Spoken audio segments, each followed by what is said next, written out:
Angola से ताल्लुक़ रखने वाली लैला लोपेज़ ने सन 2011 का मिस यूनिवर्स मुकाबला जीत लिया है। 25 साला लैला का ताल्लुक़ अंगोला के शहर बेंगुएला से है और वो बिज़नेस एडमिनिस्ट्रेशन की तालिबा हैं। ब्राज़ील के शहर साओ पाउलो में मुनक़्क़दा 60वें मिस यूनिवर्स मुकाबले के फ़ाइनल को दुनिया भर में तकरीबन 2 अरब अफराद ने टीवी पर बराह रास्त देखा। मैं अपने दोस्तों का शुक्रिया अदा करना चाहती हूँ जिन्होंने हमेशा से मुझे कहा कि मेरी मुस्कुराहट लोगों को कुछ कर दिखाने पर आमादा कर सकती है। मेरी हमेशा यही कोशिश रही है कि मैं खुश रहूं और आज मैं दिखा पाई हूँ कि मैं कौन हूँ।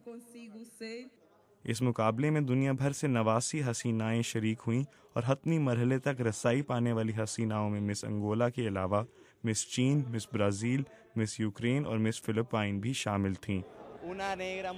वो अफ्रीकी नस्ल से ताल्लुक़ रखने वाली एक हसीन खातून है, लेकिन आखिरी 5 मुकाबला करने वालों को मद्देनज़र रखते हुए मैं नताइज से रजामंद नहीं हूँ, क्योंकि आवाम कुछ और चाहती थी और जजों ने नताइज कुछ और पेश किए।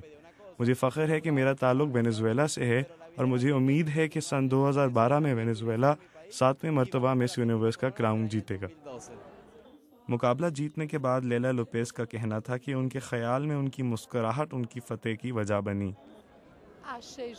मेरे ख्याल में नताइज बिल्कुल ठीक आए हैं। वो सूरत में दिलकश होने के साथ साथ अफ्रीकी नस्ल की नुमाइंदगी भी कर रही है। पूरा हॉल बाग बाग हो गया था। बहुत हसीन मंजर था। लैला लोपेज़ का ये भी कहना था कि मिस यूनिवर्स बनने के बाद अब उनकी तवज्जो उनके अपने बराज़िम अफ्रीका और बाकी दुनिया में एड्स और गुर्बत के खिलाफ जंग पर होगी।